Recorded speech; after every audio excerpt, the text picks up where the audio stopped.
The South China Sea, a critical artery of global trade, home to vast resources, and the epicenter of one of the most contentious territorial disputes of our time. On a routine patrol near the Scarborough Shoal, tensions boiled over as a Chinese Coast Guard vessel found itself face-to-face with the formidable presence of the U.S. Navy. What happened? Why does this stretch of water matter so much? And what does this mean for the fragile balance of power in the region? Scarborough Shoal, located in the disputed waters of the South China Sea, has long been a flashpoint. Claimed by China but falling within the Philippines' exclusive economic zone, this reef has been the subject of numerous standoffs. According to reports, a Chinese Coast Guard vessel was spotted patrolling near Scarborough Shoal. The ship, armed and on high alert, was approached by a U.S. Navy destroyer. The world's largest Coast Guard vessel, a Chinese ship known as the Monster, has arrived at the disputed Scarborough Shoal inside the Philippine Exclusive Economic Zone to boost Beijing's control over the maritime area, an American analyst said. Meanwhile, the Chinese Navy has been conducting a New Year carrier-based helicopter training exercise in the airspace over the South China Sea. The 12,000-ton Chinese Coast Guard arrived at Scarborough Shoal on Wednesday, said Ray Powell, director of the Sea Light Project at Stanford University, who tracks the ship's movements. There are at least 3 other Chinese Coast Guard ships, as well as 7 militia ships already present at the shoal, Powell told. The aim of their mission is to boost Beijing's control over the maritime area just 125 nautical miles, 232 kilometers, from the main Philippine island of Luzon, he said. Scarborough Shoal is known in the Philippines as Bajo de Masinloc and has served as a traditional fishing ground for Filipino fishermen, but their access has been restricted by Chinese vessels in recent times, which hold de facto control of the area. It is well within the area under the jurisdiction of the Philippines, where it has exclusive rights to resources in the waters and on the seabed. The Monster is not only large in size, it is also armed with heavy machine guns and has a helicopter platform. It is unclear whether the ship carries any helicopter unit on this mission, but last week, the Chinese Coast Guard conducted a carrier-based helicopter training exercise, also at Scarborough Shoal, using another Coast Guard vessel.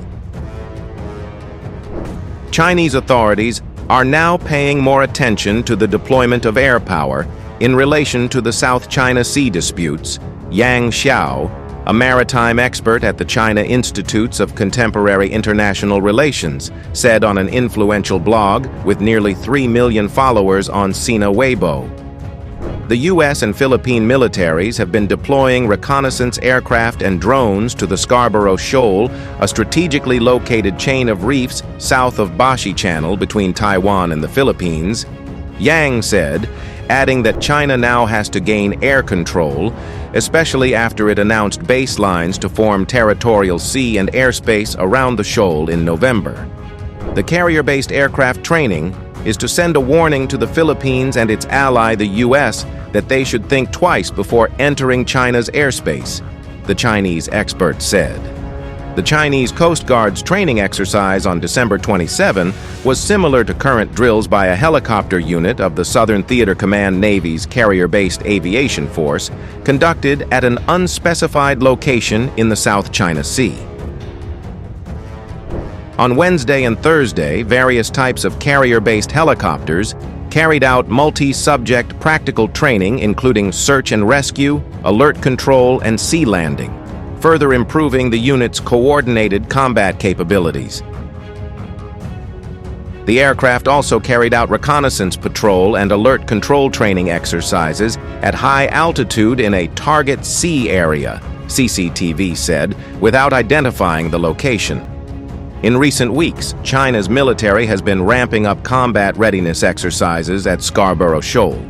On Sunday, its Southern Theater Command staged large-scale patrols around the shoal, with both Navy and the Air Force taking part. Deployments of ships and aircraft to challenge China's illegal claims in the South China Sea are increasing. European ships are appearing more often, while Asia-Pacific countries are increasingly conducting activities in areas that China regards as sensitive. Several nations have claims in the South China Sea, but China's claim is the most extensive and controversial.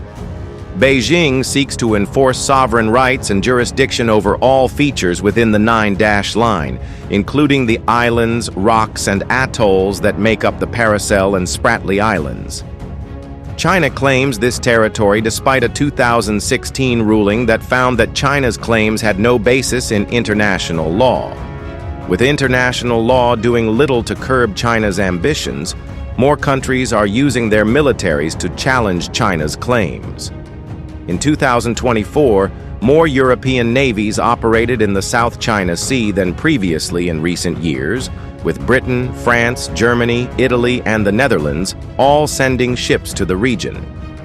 Meanwhile, regional counties such as Japan, Canada, New Zealand, and Australia stepped up their engagement, including via joint sailings with the Philippines in the South China Sea. Different countries take different approaches to challenging China's illegal claims in the South China Sea. Some militaries are operating within the 9-dash line.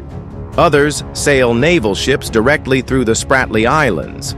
Some advertise their activities. What followed was a tense exchange of warnings, with the U.S. Navy accusing the Chinese vessel of aggressive behavior and demanding it retreat. Unidentified Chinese vessel, this is the United States Navy. You are in violation of international maritime laws. Cease your operations and vacate the area immediately. The situation escalated as the Chinese vessel refused to comply, prompting the U.S. Navy to take decisive action. This incident highlights the growing tensions between China and the United States. It's not just about territorial waters. It's a clash of ideologies, strategies, and ambitions. The Scarborough Shoal is more than just a reef. It's a testament to the fragile balance of power in the modern world.